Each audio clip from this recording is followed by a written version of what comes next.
What a time to be alive. Football is in full swing. The fall weather's starting to come. Sweater season's coming. Hot chocolate. Campfires. Wow.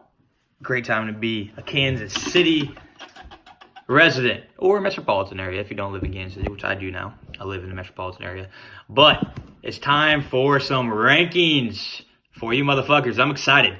We had a pretty good week here for everybody. The rankings are pretty similar to last week. Not a whole lot of movement, but things are starting to take shape. The teams that are starting to separate themselves for the possible playoff run, as you guys do know, we do have 6 that make the playoffs. Man, let's get rolling. I'm excited. Number 10, NFL All-Stars coming in at 10 for second straight week.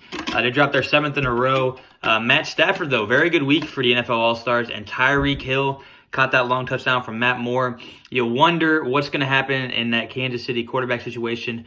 Mahomes was definitely supposed to be out this week, and then he decided to not be human and practice today in limited fashion, so we'll see what happens.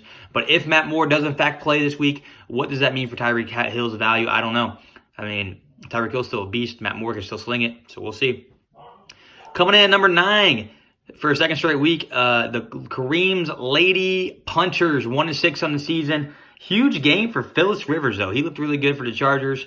And then got to touch on Emmanuel Sanders real quick. What's Emmanuel Sanders? What's his value going to be whenever he goes to San Fran? I think it's going to go up a little bit. I know that San Fran has a very boring offense right now. They focus a lot on defense and field position, but they are very, very good, of course. But I think this extra weapon for Jimmy G is going to be really good. I think it's going to be really good for the Lady Punters as well. Moving on to number 8, dropping down from the 6th spot. The guy whose chair I'm sitting in right now, Singapore Sea Turtles, coming to 2-5 on the season. Royce Freeman, what a start. I remember watching the Thursday game with Chrissy D. He told me he was going to start Royce Freeman against the Chiefs defense, and he made a fantastic decision as Royce Freeman was able to get in the end zone. A fantastic week for Royce. And then Chris Carson, once again, really good for the Seahawks. He is a bona fide starting running back there. Rashad Penny doesn't seem to matter to him. Chris Carson doing a really good job there. And actually, Chrissy D and I get to face off this week, so really excited about this week between Chris and I. Moving up to number 7, dropping down from the 5 spot. Cobra Kyler dropping their 2nd in a row, 3-4 on the season. Michael Thomas was really good once again, wide receiver 1. He is great for the Saints. He's going to see if Drew Brees comes back this week, but either way, Michael Thomas has a ass ton of value. And then the San Francisco D, just talking about them with the Emmanuel Sanders acquisition, the San Fran D is absolutely fantastic. They breathe down your neck the entire game, so you love to see it. See if they can continue on that hot streak that they're on. Moving on to number 6, jumping up from the 8th spot.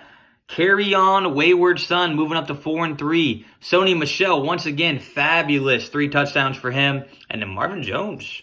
Wow. Where did that come from, Marvin? Where's that been all season? Caught 4 touchdowns. Not 1, not 2, not 3, but 4 touchdowns from Matt Stafford and Marvin Jones.